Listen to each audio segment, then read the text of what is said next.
Yo, what's up? Welcome back to my channel. I'm Austin Hayden Smith. Yes, I'm still doing my Apostates Bible read-through.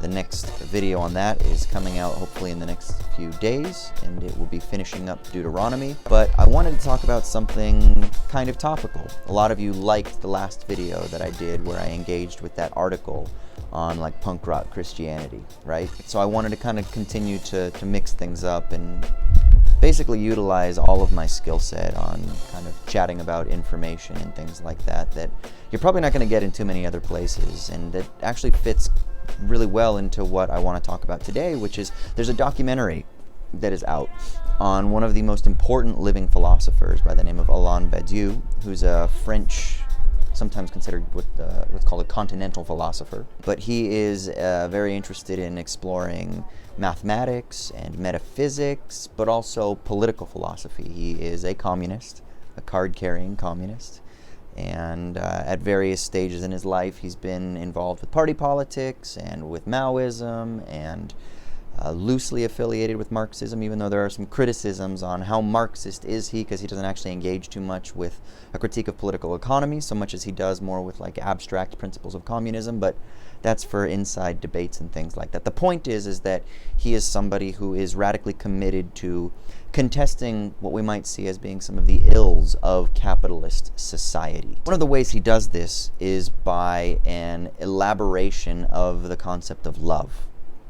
And the reason that I wanted to talk about this in particular was that this documentary on Badiou has been in the works for a few years. I believe it's free on Vimeo. I'll actually put a link down below so you can check that out, so you can go watch that.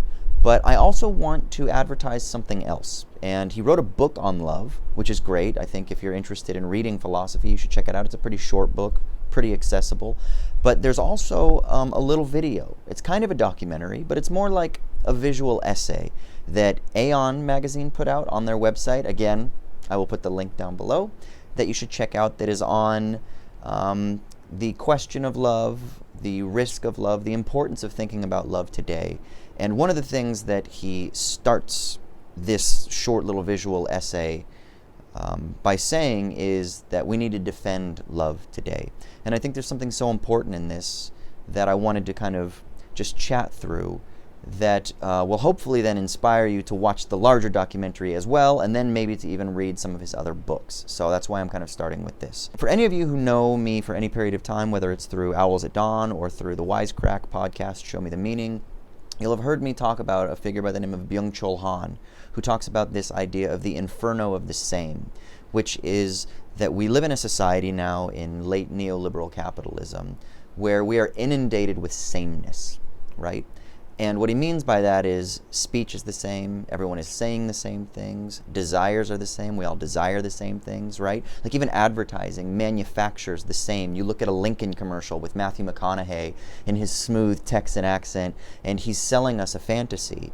And of course, then that fantasy is something that is produced en masse. And then of course, we all sit there and we believe, because of the individualist spirit that you often get from Western liberal capitalism, we believe that we individually can find our truth, we can find our freedom, we can find our manliness or our humanity or whatever in realizing or grabbing that fantasy, right? Well, Byung-Chul Han kind of says the complete opposite. He says that what we get stuck in is you get stuck in this repetitive mimetic cycle of just sameness. So that's why he calls it the inferno of the same. I think it's a kind of play on Sartre's hell is other people. For Byung-Chul Han, it's hell is actually the same. Hell is identity just reproduced everywhere en masse. Instagram, everyone says the same shit. Hashtag blessed, everyone does the same things. You know, thank God it's Monday, hustle, do you, blah, blah, blah. It's all the same mantras that are repeated over and over and over again. And these things really, they characterize the world in which we live, right? So Byung-Chul Han writes about that bemoaningly, and he says there's a real lack of negativity, there's a lack of otherness.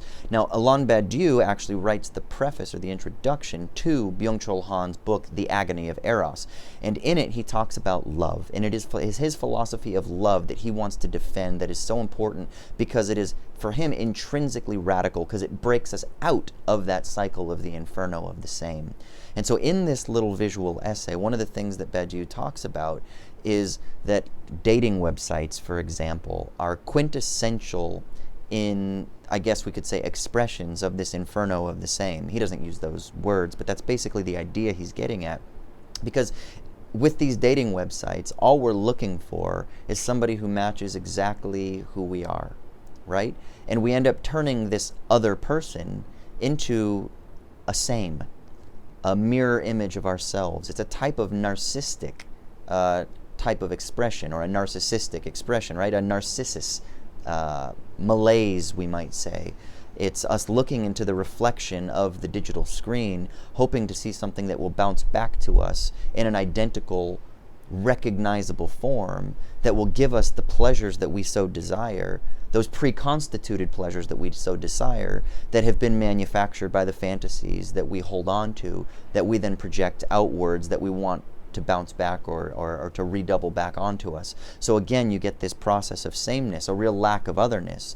But for Badiou, he thinks that that's actually the antithesis of what love is, and that love is actually something that needs to be defended as being a true, genuine contestation of the repetition of sameness, and a real encounter with risk, with otherness, with radical negativity, that thing that negates us, that thing that frightens us, that thing that scares us, that thing that opens us up to true potential and true possibility, rather than just looking for the thing that ticks the boxes to make us feel good and to feed us back our little bits of pleasure that we think will give us the satisfaction that we crave. And I personally feel really fucking convicted by this, because I'm on the dating websites, you know, like I have traveled the world and I've used the Tinders and the Bumbles. Well, those are the only two that I've used, but it's really easy to kind of fall into a sort of consumer type of mentality, that you're just looking for somebody to sate your desires, and you don't often critically think about how those desires were constructed and whether or not it's really the best thing to just simply seek satiation or satisfaction via this type of mode of desiring. Like, are you just simply trying to maximize pleasure in that fleeting moment, rather than are you actually seeking the risk, the radicality that could come with a genuine love relationship? Now, this isn't to say that all consumptive behavior is bad. This isn't to say that a sort of like random sexual encounter or a little bit of chocolate is a bad thing, right? It's not all of these activities that give us dopamine rushes are necessarily bad. I think the problem is the ubiquity of this tendency.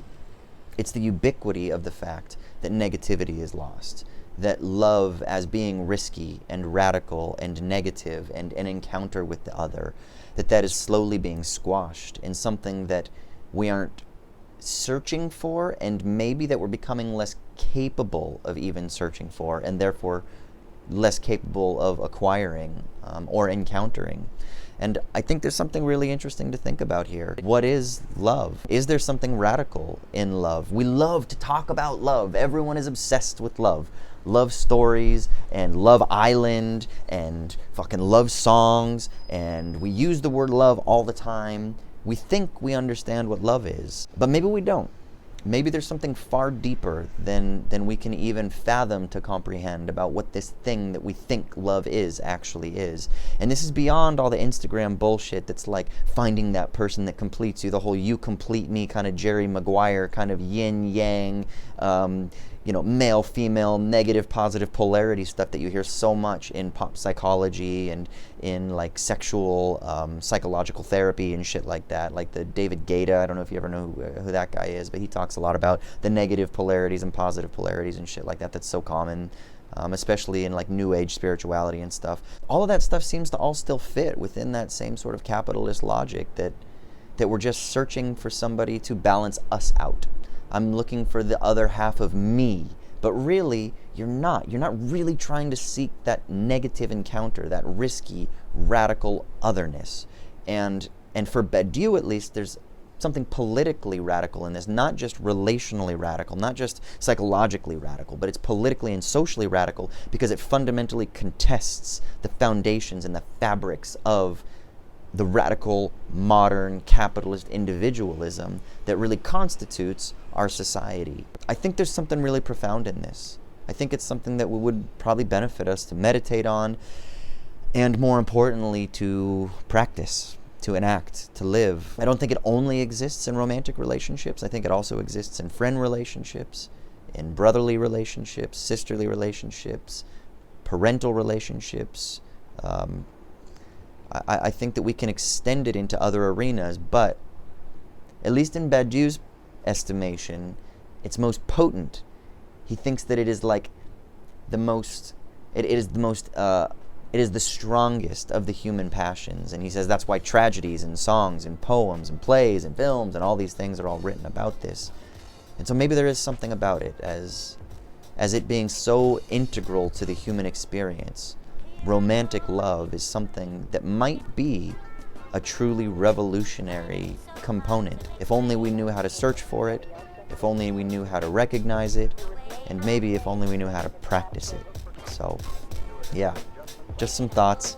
Check out the visual essay, check out the documentary if you're interested in reading the books more. Badiou's got a slew of books out there that you can read. Some of them are insanely dense and long. Some of them are shorter and more accessible, his book on love being one of them. So yeah, I just wanted to kind of put that down and encourage you guys to check that out. Let me know what you think in the comments down below. What do you think about love? Do you think that we have degraded what love is? Or do you think that that the kind of fleeting passions are themselves a good in themselves, and that maybe we shouldn't dismiss them altogether? Let me know down in the comments down below. Like, subscribe, share, all that stuff. You know the deal.